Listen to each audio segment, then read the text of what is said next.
You're listening to Community Radio, CKMS, Radio Waterloo, 102.7, 946 on the Rogers Digital Network. You can find us at... Good morning, Waterloo Region. It is Monday, the 12th of October. Today is Thanksgiving Day, the day when we give thanks to the farmers for putting food on the field, the migrant workers for picking up, the distribution companies for getting it to our table in stores, and all the frontline workers at the grocery stores who are braving the COVID pandemic to sell us the food.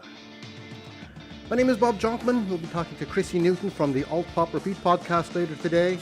But first, let's listen to Tomako, While I Fall.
Who born up rivers with a silver spoon in their mouth, while others bite and scratch to make ends meet. The lives are filled with fear and doubt. Well, some say that life is just a game, you gotta play the cards that you're dealt. Well, sometimes you're up flush with cash, and other times you gotta tighten your belt. You never know what tomorrow brings. You never know what tomorrow brings. You never know what tomorrow brings. Well, if life is just a game of chance, you better stand up and roll the dice. If I fade a seal and our lot is cast, well, it's gonna be a fight. You better know what tomorrow brings. You never know what tomorrow brings. You never know what tomorrow brings.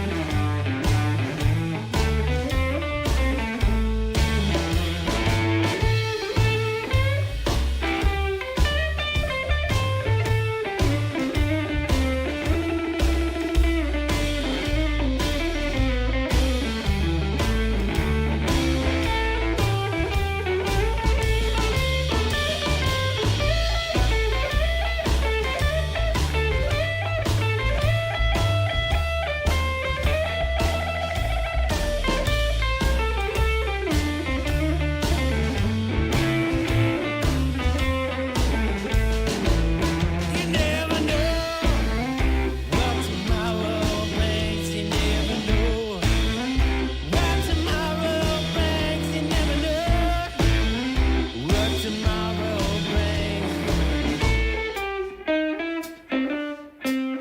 Well, if life is just a game of chance, you gotta stand up and roll the dice. If I fade a seal and our lot is cast, well, it's gonna be a fight.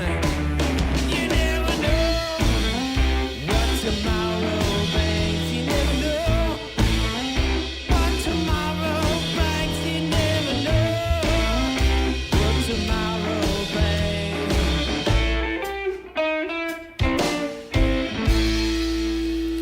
That's Elliot and the Audio Kings, What Tomorrow Brings. They're from KW, but that's all I know about them because our program coordinator, Jeff Stager, put that into the digital library and labeled it KWCon, so that's a good thing. Before that, we heard While I Fall from Tamako.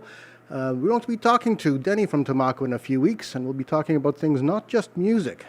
He and I have some aligned interests, and I'm sure we'll use the whole hour at CKMS Community Connections to talk about those things as well. On the phone, I have Chrissy Newton from the podcast Alt.Pop.Repeat. Good morning, Chrissy. How are you? Good morning. Good morning, Bob. I'm good. How are you? I'm pretty good, too. Happy Thanksgiving to you. Happy Thanksgiving. Yeah. It's a Yeah. great Monday. It is a great Monday. Yeah. You're from the KW area, too. I am. Yeah. Yeah. Yeah. I grew up in Kitchener-Waterloo, just outside of it, but I've always been in the region. Uh-huh. But I currently live in Toronto right now. But I'm actually in Kitchener right now. Oh, visiting okay, family, just so- down the corner. You yeah. could have come into the studio, darn it.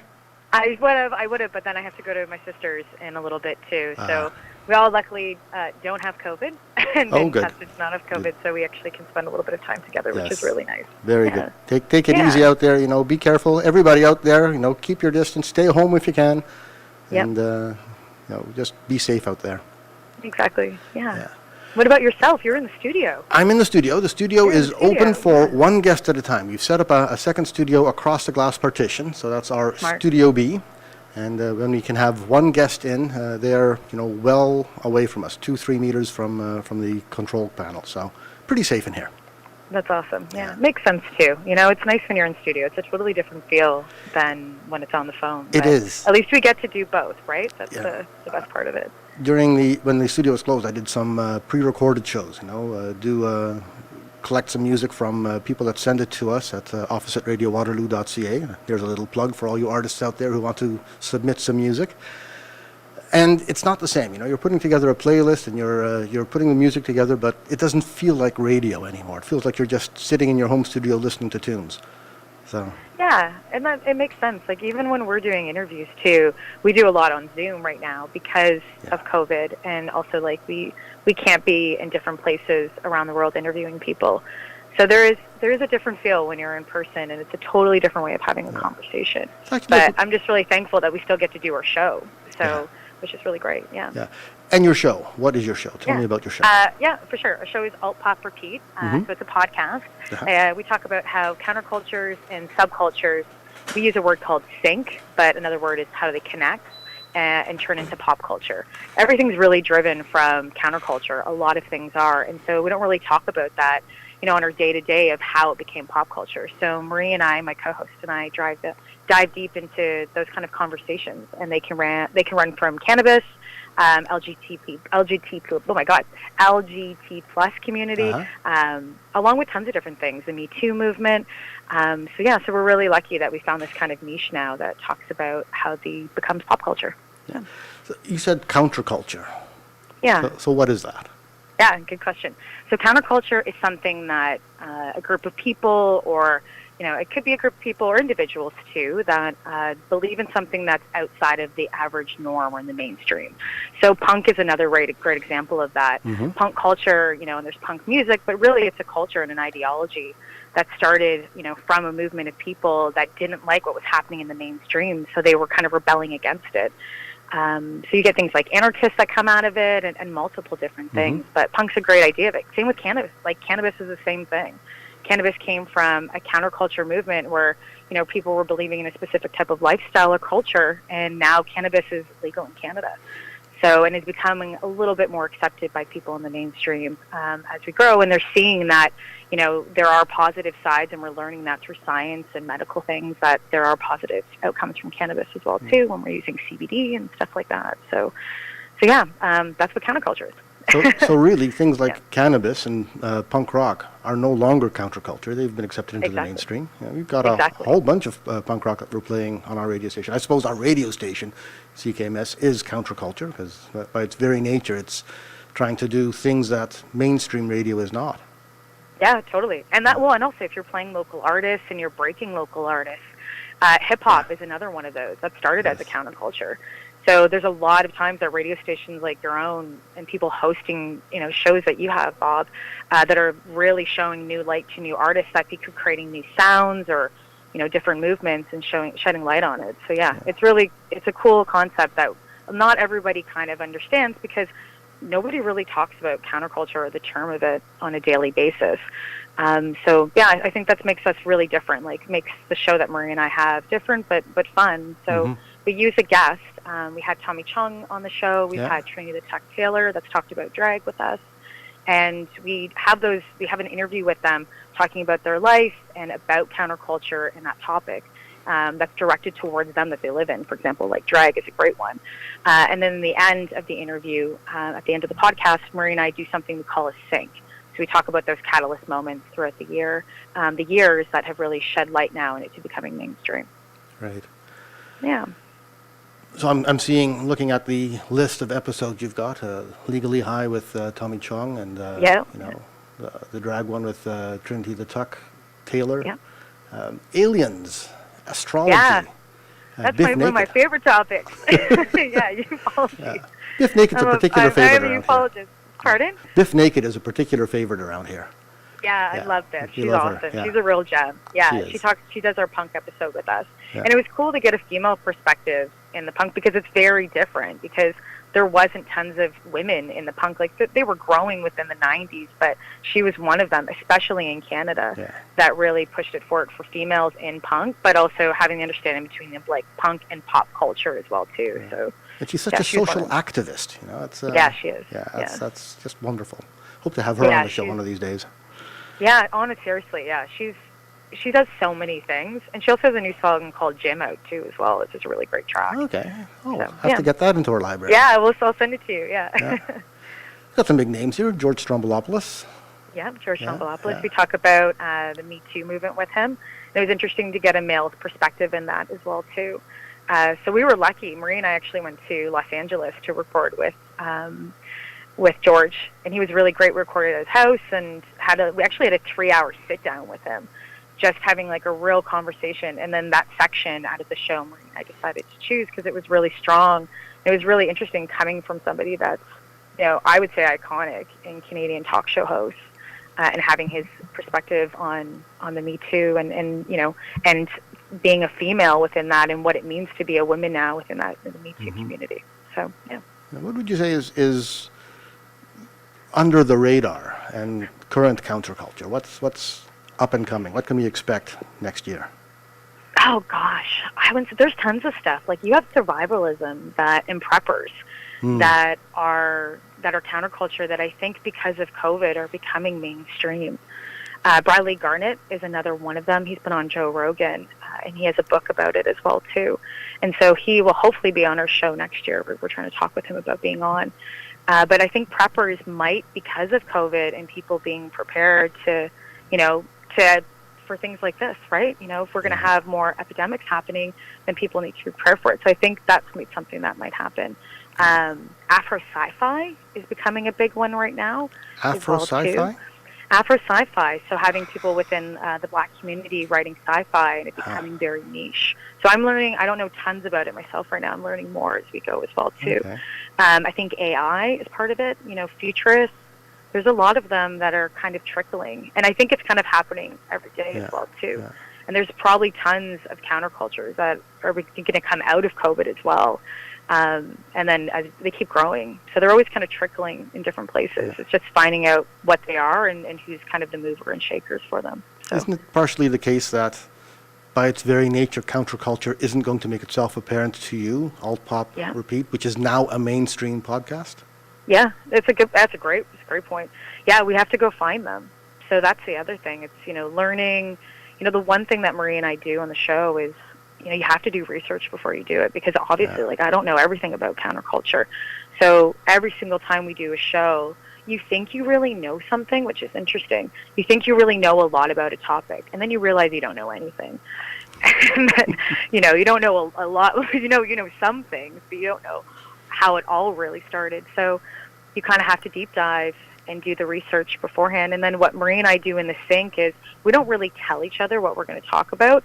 We come together with topics. So we'll have like 3 ideas or 4 of, where it's in mainstream. It could be in music, it could be literature, it could be film. So we'll pick some high level, topics, and then we start talking about it. So we start bringing up examples to each other, and then we show each other clips. So it's really nice because you kind of have this discovery moments within the show that you're like, oh, I never thought about that. And you really get to have a conversation. And I'm lucky I get to have it with a good friend, and we get to have fun while we do it. So it's absolutely the case. If you're tangentially involved in something, then you learn so much new stuff that didn't even know existed. And I think that's one of my favorite parts about the show is learning, and learning about other people and other cultures and just other way other people think.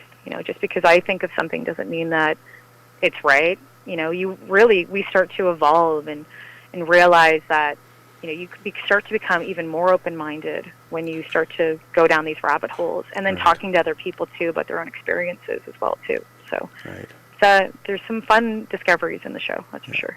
You've had some recent developments. You've just got yourself a contract with some other podcast distributor. So, Dash Radio. Yeah, wouldn't mind talking about that in a couple of minutes. What I'd like to do now is play a little bit more local music. Lara McMillan, about whom I know nothing either, except again that Jeff Steger stuck it in our library, and it's darn good music. Let's have a quick listen to Lara McMillan. This is Blade of Grass.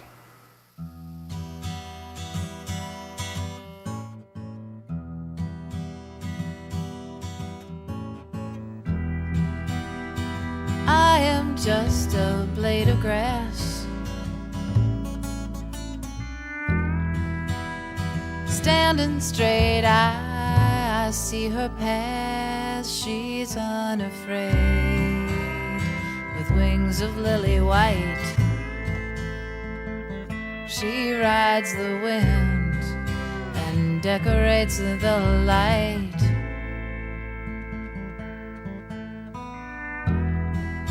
And she will fall and roots will grow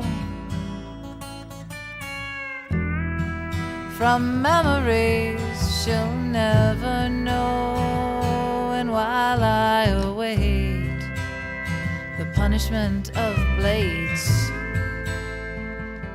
Her roots hold fast against all odds, and better taste she'll bloom one day. And on the wind she'll climb, temptation for the sun and all his pretty colors.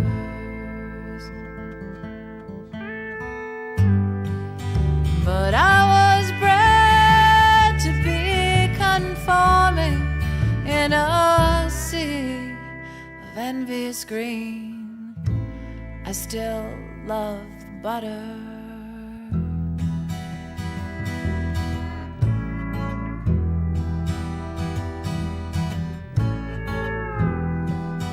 The sun, he loves her, as do I. Wakes her in morning, tucks her in tight at night, and still I stand afraid against this bed of a maid.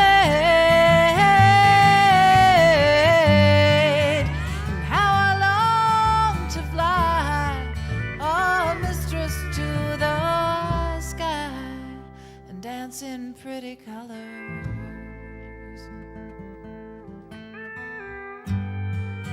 But I was bred to be conforming in a sea of envious green.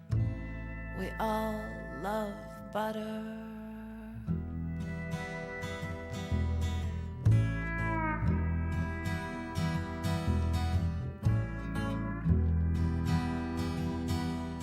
We all love butter.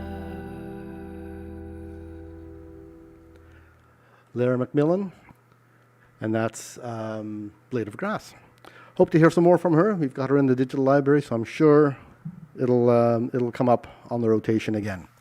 Got Chrissy Newton from Alt.Pop.Repeat, the podcast, on the phone. Good morning, Chrissy. Good morning, Bob. We were talking, while the music was playing, we were talking about the pictures that you've got on the website. Pictures of you and, Maria upside down. Yeah, Marie Nicola, yeah. Yeah. And you were telling me about getting those pictures taken. Yeah, oh my gosh. So it was done by an amateur photographer that's a friend of ours. And he just came into our place. I have a condo in Toronto, so we went downstairs and we did a mix mash of things that we felt that represent us as hosts and people, and then represented the show. And then, that started to grow. So, for example, like Marie is, she loves things that are part of like tarot cards, and I'm like a huge ufologist. So both of those are very countercultures in their own, where they stemmed from. And so they kind of reflect into that. But as we've been growing and the show has, we've noticed that, we're growing and learning. So the show's developing. So those pictures are still really relevant to who we are as people. But we just took some new ones recently that now will hopefully even represent the show even more. But it's been an interesting ride to actually do photography and capture it into a show as well, too. Right. So, yeah, maybe one day, Marie and I have actually talked about doing a photo shoot where we'll do countercultures from like the 60s and that have evolved, and actually do clothing and stuff like that. But that's going to take a big setup to do that. So retro counterculture. Right, exactly. The hippie movement, even the vegetarian movement, veganism. Like there's so many that we could shoot and represent, like from, having, say, for example, one person in the shot wearing something that's, from the hippies, and then looking at to where it is now and somebody wearing clothes that would represent today modern hippies. Yeah. Whatever happened to bell-bottom pants? I don't know. They're great. They'll come back. They'll come back again. Oh, I'm sure they will. Yeah, in some other form and fashion. So when I was a kid, I used to wear them. I wore my dad's bell-bottoms when I was really young, and he had, it's so crazy, we're the same size, I guess, apparently, when he was in grade 8 and I was in grade 8. And he had it like a pick in the back pocket. You could still see the pick imprint in it. Huh. And they were original bell-bottoms. Yeah, they were pretty cool. I wish I still had those. Yeah. So. You said you had an amateur photographer. I want to give him a credit? John's going to kill me. John's laughing. Sean's going to kill me. Marie's probably laughing over there listening to this right now, too. But yeah, he's a photographer in Toronto that has worked with us that took some shots. So. Right. And you guys, if they want to go take a look at them, they can go to Alt.Pop.Repeat.com or on Instagram, Alt.Pop.Repeat. So, yeah. Have to have a look at the Instagram if page everybody's too, that then. curious that want to see what these photos look like. So. Yeah, I'll bring up the Instagram stuff for those people watching on YouTube Live. That'd be great. Yeah. You said you're on a limited budget. I think that's the Yeah. When you start a way of putting it. podcast, you don't. Maybe some people start podcasts with a lot more money around it. Marie and I really started as a passion project, so it became something that it's grown now, and we signed to Dash Radio. So that will grow on its own, and luckily enough that Marie is a digital marketer on her full-time job, and I'm a publicist. I work in PR. So between those two jobs, we're lucky enough that we can save a lot of money because we can do our own show and push it and promote it and, talk to people like yourself, Bob, and be able to get people to listen and hopefully like it. So we're lucky we just have a product that people really like right now and are starting to listen to and, and be able to have skills that we can use. So it's cool working on your own project with a friend and being able to put something that you've learned, for years. I've been in PR for 11 years. And so being able to put it behind my own project, and I love working with my clients, but there's a different feeling when you put it behind your own. Yeah. And then you get to see it grow, too, which is really, really cool. Yeah. And it's taking off because you got picked up by another distributor. Yeah, Dash Radio in Los Angeles. So we're part of the Dash Radio team in the States. You can get Dash Radio on an app and at dashradio.com here, but it's played, they have 13 million listeners monthly. And it's played all over the States. It's played in cars. It's played within online, all different places that they can get it. So we're really lucky that they liked the show off the top, and now we're on their Dash Talk X channel. So we're on every Friday and Saturday. So it would be on our time, Fridays at 3 p.m., and then Saturdays at 9 p.m. In Eastern Standard Time. So, okay. Yeah. We would have to get more episodes. And I don't see that many episodes on your actual web page there, where you've got only 8, 10 episodes on there right now. Yeah, we have 8 right now plus a teaser. They take some time to produce, that's for sure, because you have to do the interview and then we do the sync and then we edit it all together. But it takes some time and to book all of the talent and to really, along with doing the research. So we're going to be growing, like every month we release a new episode. We have a new one coming out actually on Tuesday, so tomorrow, with Faith Hunter. Good. She's like she's a meditation teacher and she's a yoga practitioner. And so she'll be talking about yoga as a counterculture with us. But yeah, it's nothing. I wish we could come out with it weekly. It'd be great. And maybe if we have some more money one day, we will in the next little bit. But it does take time to do it, that's for sure. It's it a is very time-consuming. curated type of show. Yeah, I try to make podcasts of CKMS Community Connections as well. And like you say, it takes an hour or more of research, gathering the material, uploading it, getting it ready, sitting in the studio for an hour to actually do the show, and then another 2 hours, sometimes 3 hours to post-produce it, create the web page surrounding it, all the show notes. It is a time-consuming thing.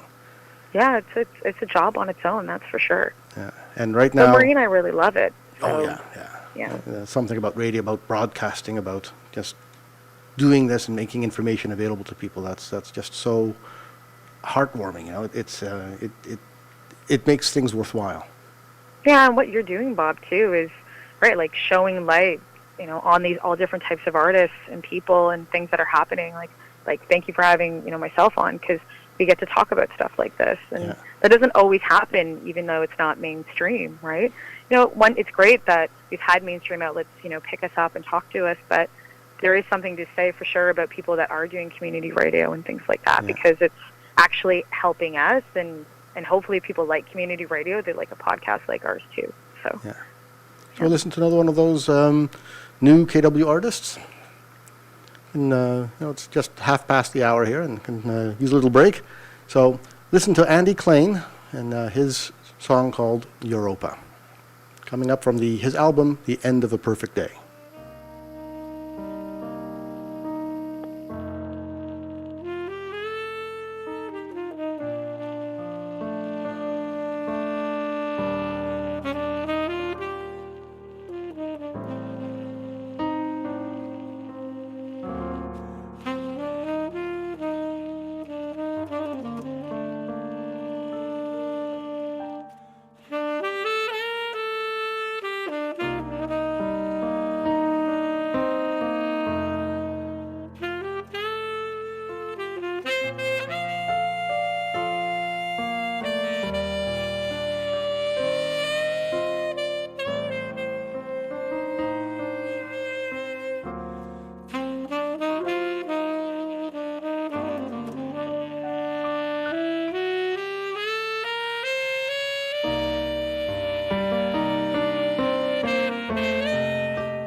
We're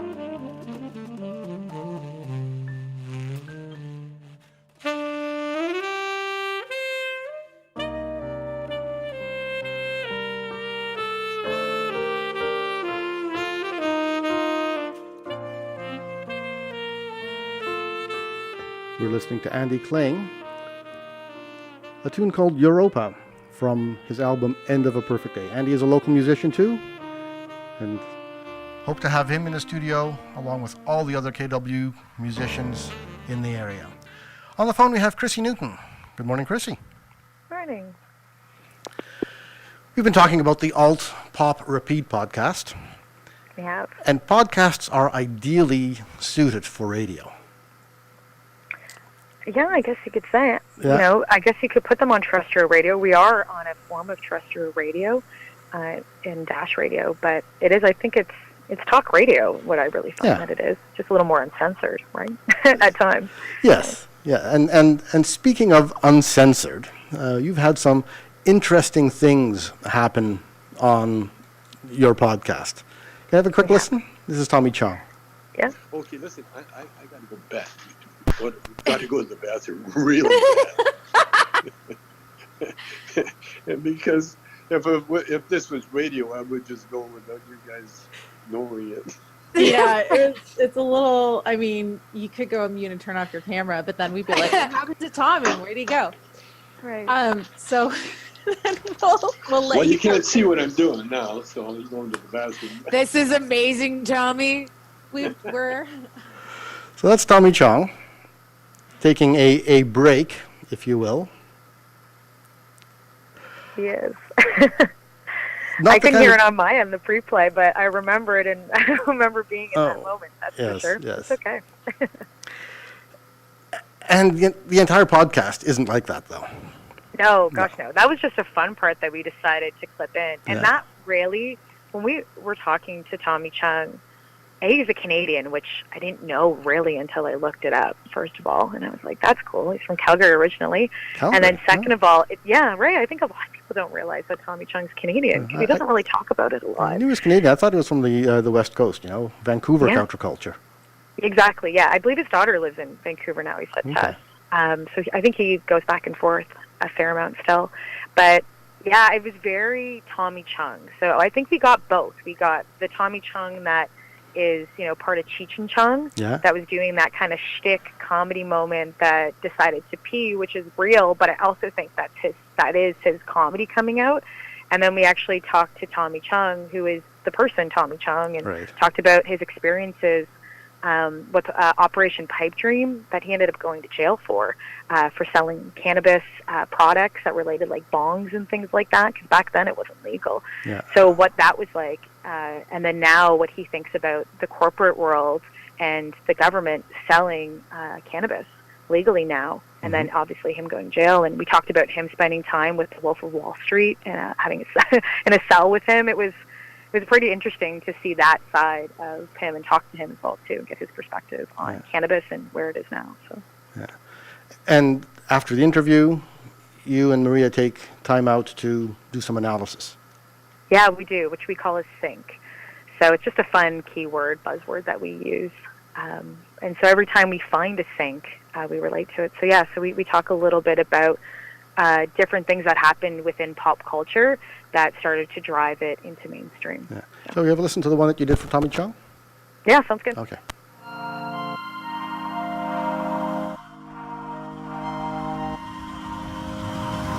Counterculture, alternative culture, subculture. Where does cannabis fit? 100% I would say that it fits in the counterculture spectrum. Why? Because counterculture within the cannabis world really defined a lot of other countercultures as well too. So why do I say that? It defined beatnik culture and the hippie culture and the civil rights movement. It influenced all of it. The jazz movement as well too, and jazz music culture. Cannabis had its little hand in all of them. And so cannabis is 100% with the war on drugs that happened.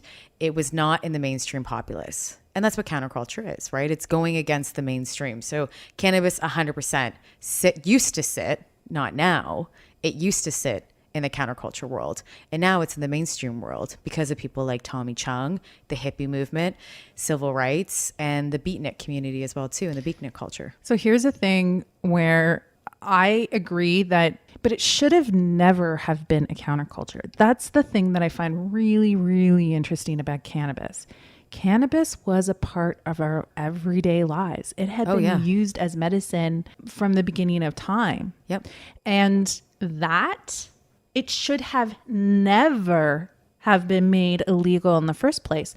The moment that it was classified as illegal, in particular in the United States, then what ends up happening is people who are using it didn't feel like that wasn't a just law. That is the thing that I find really interesting about it. It was something that was normal and every day. It was taken away from people because of racist policies. 100%. Like, there's no two ways about it. That it was white individuals who saw both Mexican and Black Americans using this, and then they saw that as being a threat.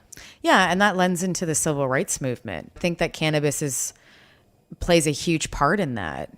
When we look at different syncs, I think if we can start one now, I would 100% say, right, like the jazz community. That's a big one. So many jazz musicians, Louis Armstrong, so many of them, Cat Calloway, all smoked reefers. It is embedded within music, within jazz cultures from like the 1920s and the 30s. And a lot of people didn't like any form of reefer, or they didn't smoke it and it wasn't acceptable. But within the jazz community, it was 100% acceptable. It was just acceptable. Like, artists have a really interesting relationship with it, and especially the effects that it has on musicians is really interesting because it does slow down time. Yes. Slowing down time. That's a good place to take a pause. Fair enough. Can do that on a podcast. You know, one of the nice things about having podcasts rather than live radio is that you can consume them at your leisure. Broadcast radio, you're sort of constrained to listening to what the producers air, but on a podcast, you can pause, repeat, alt-pop and repeat, I suppose. Right. Yeah, it's really nice that I think in long form, that's kind of what we are too as well. You know, I wish we could do it for 2 hours, but we only have an hour slot within Dash. Yeah. But maybe one day we'll do a longer form of it. That's the best part about podcasts, is that it could be 3 hours, it could be 5 minutes if you really wanted it to be. So there's a lot of, and there's creativity that comes out of it too, which is really great. And there's this form of, you know, free speech that goes on as well too, and having ideas and playing back and forth. So I love the medium of podcasting. I never really thought that I would get into it, you know, now, because I work in PR, and I always thought I'd be doing that the rest of my life. But it's something that I get to play in, and it's a really, really great space. I find myself happier because I get to podcast. Absolutely. True. Yeah, I find that on the it's radio art, too. yeah. Coming into the studio and doing an hour of community radio programming is a relaxing thing. You know, it's the thing that sort of ties up the entire week, and then it gives me something to look forward to for the next week. Yeah, I feel that as well too. And when we're recording, there's a lot of laughing that goes on, and you know, the stuff that we don't always include in the show. But there's a lot of stuff that happens, you know, with your friend, and you know, doing something together and enjoying it is just really, really kind of magical in its own way. So even editing too, like Marie and I always make fun of each other when we're editing, because sometimes, you know, you realize sometimes when you say stuff, you're like, oh my gosh, and you learn a lot about yourself when you're listening to it as well too, how you pronounce words, even the way you think. Like it's a very interesting exercise of self-reflection as well when you're listening to yourself, because obviously most people don't like to hear themselves, but you have to get used to it when you're doing any form of recording. Doesn't take that long to get used to yourself. Yeah, well, that's true. After a while, you start to, you do get used to it. But for me, when I first heard, I'm like, oh my gosh, I've never really heard myself talk before. So yeah. So now it changes, and you obviously, you know, you get better and better and better at the craft. You know, I think we've seen a big change from episode 1 to where we are now, 8 episodes later. So yeah. So you're producing monthly at the moment? We are monthly, yeah. And hopefully one day we'll be bi-monthly or weekly at some point. Yeah. So, you know, as it grows and as our fan base grows and listeners and people supporting the show, is, you know, the more we get to grow too. So the more we get to do it. Yeah.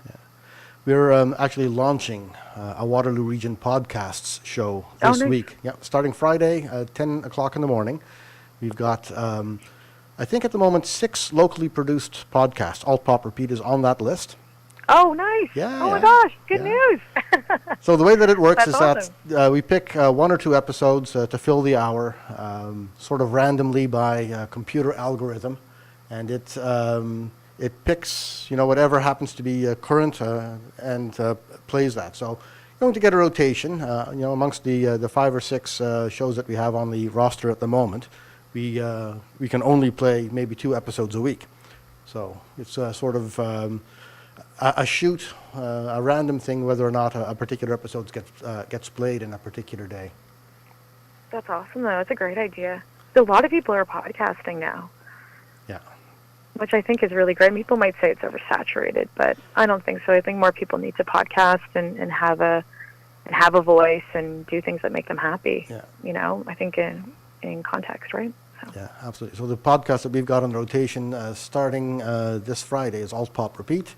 The Devil's Cut podcast. We've got a Different View podcast with one of our CKMS news journalists.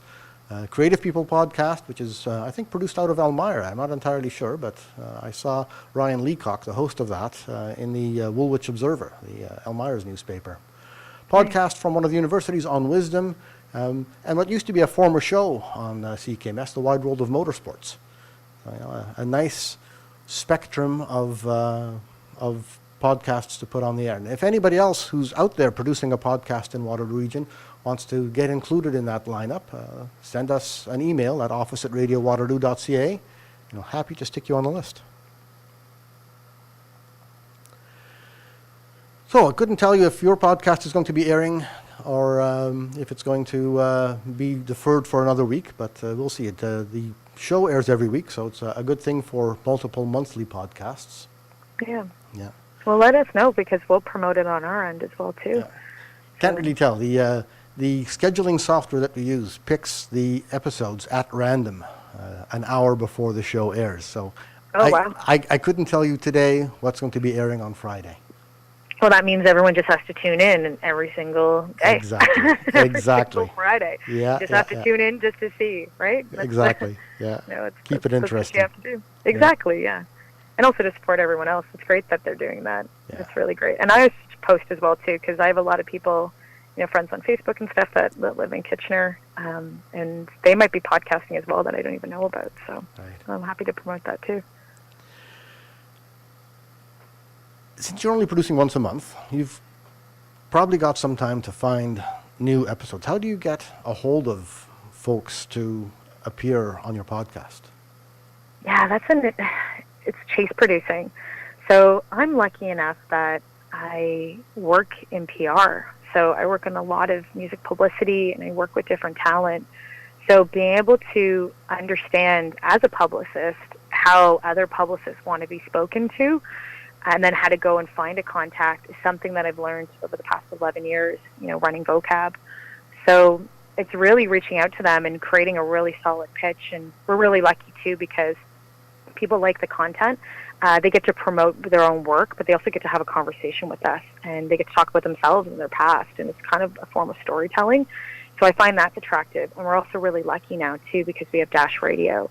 And Dash Radio has a really large audience of listeners. So putting all of that combined, along with then understanding how to go and chase, in quotations, talent, it's not easy, but we're lucky for that. And they come back, and that's how we find them. So it's a lot of researching and finding out who, label managers are or publicists or people like that, and then writing a really strong pitch that why we think they make sense being on the show. Yeah. So, and what we'd like them to talk about. At some point, it'll take off to the point where you get approached by people to appear on the podcast.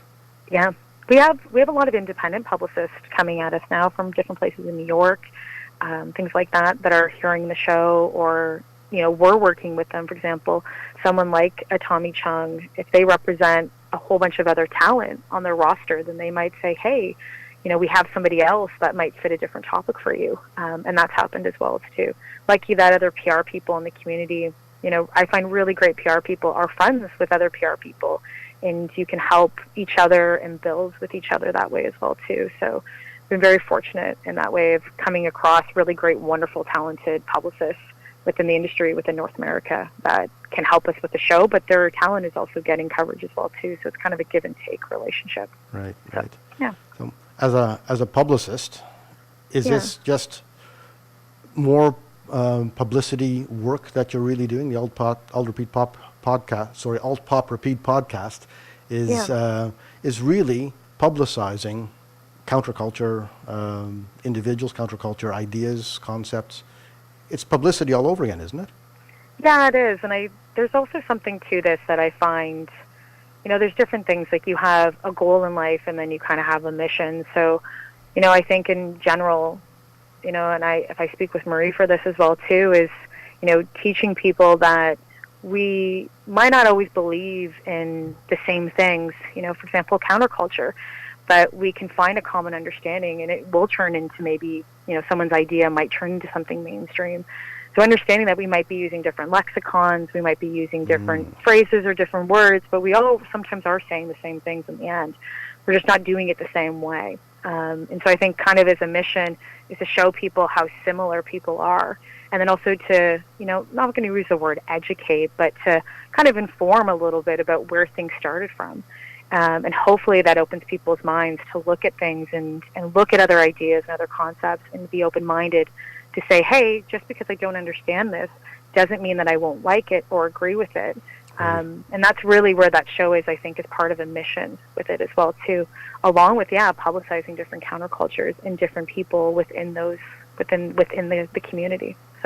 So isn't there the danger that as you publicize these ideas in counterculture, that you're contributing to them becoming mainstream? That's true. Yeah, but there's nothing wrong. I think that mainstream, I think, can be, might be, some people might not like it, obviously, and that's okay. But for us, pardon? The phrase selling out springs to mind. Right. Well, and punk for sure is part of that. So if people want to say we're selling out, our show is both pop culture and counterculture. So we're not just one thing. We really are both.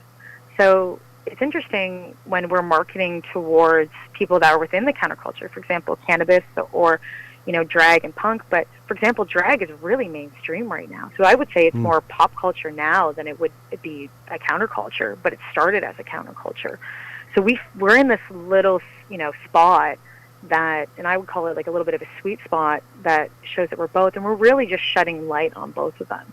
And the funny thing is that on our day-to-day lives, Maria and I work in pop culture, a digital marketer, and I'm a publicist. But when I'm not working, the things you can find me watching are stuff about ufology and a whole bunch of counterculture stuff. So I'm consuming that on a general basis just because it's something I love. So I find that if you're pigeon-toeing somebody into being both, it's not letting them grow and develop, because people should be able to love whatever they want to learn and not have to be put into a box of one or the other, I think. Right. So, yeah. Does it ever go the other way around? Does it ever go from being pop culture to becoming counterculture or going back underground? That's a great question. Not that I've seen, but that's a great, great perspective. Not that we've seen yet, and one day we'll probably talk to that, because it probably will. There will be times that something that was mainstream will not be mainstream anymore and will probably start to trickle as counterculture again. I think those things do happen. They repeat themselves. That's what alt-pop kind of stands for. Alternative pop, and then it repeats, right? Yeah, it goes from alt-pop to repeat again, and it just keeps going in a circle. Yeah. So it's bound to happen if it isn't already happening. Yeah. So. Wide ties are popular one year and skinny ties the next, and goes back to wide ties again. Totally. So, well, kind of punk is right now, I would say, is back to kind of a counterculture, because you don't see punk. You see punk things and people doing punk things, but they're not really referenced as punk. Like Banksy is very, very punk, but no one ever calls him that, or uses that term. Yeah, I wouldn't have thought of that. Yeah, right, and we don't, because we're not. I guess it is a form of classification, but punk's really, like, there's tons of punk bands that I see all the time. Rock music also too, is really starting to become underground. When you look at things that, like, bands, large bands together, rock bands, it's not really happening anymore.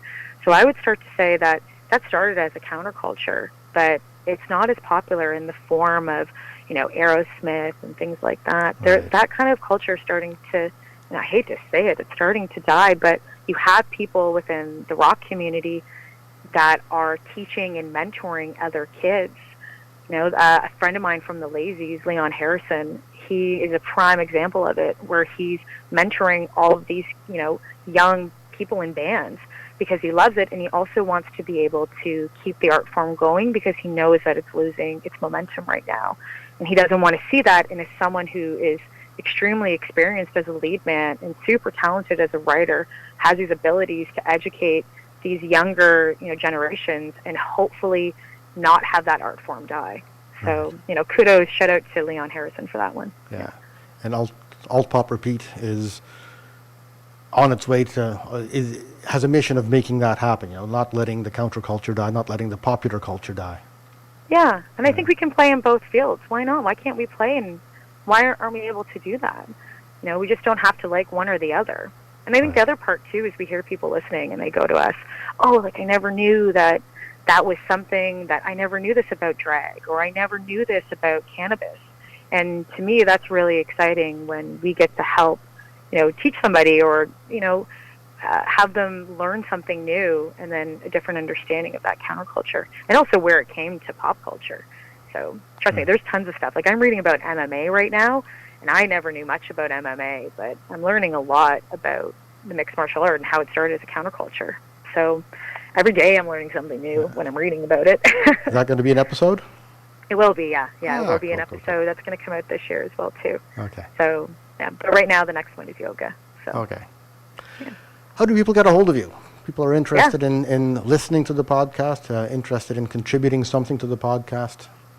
For sure, yeah. They can go to Patreon if you want to donate. We would love that. But you can go to Alt.Pop.Repeat.com. And then you can also go to Instagram at Alt.Pop.Repeat.com as well, too. Or you can find myself on Instagram. I'm at Miss Vocab. Or you can find Marie, too, and she's at Karma Cake. So tons of ways to find us. Yeah. Okay. So looking at the Alt.Pop.Repeat webpage, there's links to all the different locations right on the webpage itself. Yep, for sure. And then we're in like every single streaming platform as well, too. So I should spell it. It's ALTPOP and then the word repeat. REPEAT.com. Exactly. Yeah. And we'll have links in our show notes as well, radiowaterloo.ca/CCC.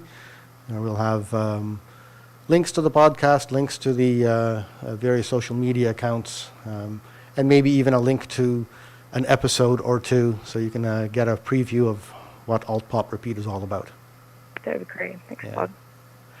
Chrissy Newton, it's been great talking to you. You as well. Yeah. Thank you for so much airtime. It's amazing. Well, that's what the show is all about. You know, it's community radio, and we're here to provide that for the community. Got another community artist, Chelsea Danfield, who we had on the show last week as well.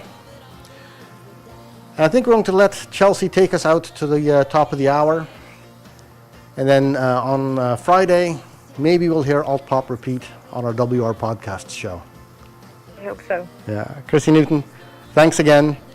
And if you're back in the KW area at some point, you know, come into the studio, say hi, you know, sit across from me talking to a microphone and get that studio experience. I would love that, 100%. I would really like that. We've been talking to Chrissy Newton from the Alt.Pop.Repeat podcast, and it's been an exciting hour. Thank you, Chrissy. We're going to let Chelsea Danfield take us to the top of the hour. Just call me up, you know right where I'm at. I'll be at the bar, but know that once you got him, there ain't no way in hell that I'm taking him back. No, honey, he's all yours, that's fine. He's gonna drive you to drink. Keep asking me just how I feel, hell, that's exactly what I think. You're pushing me right off the edge, through one more in the loony bin. My God, you're gonna drive me to drink. You're gonna drive me to drink. Keep asking me just how I feel, and that's exactly what I think. You're pushing me right off the edge, through one more in the loony bin. My God, you're gonna drive me to drink. My God, he's gonna drive you to drink.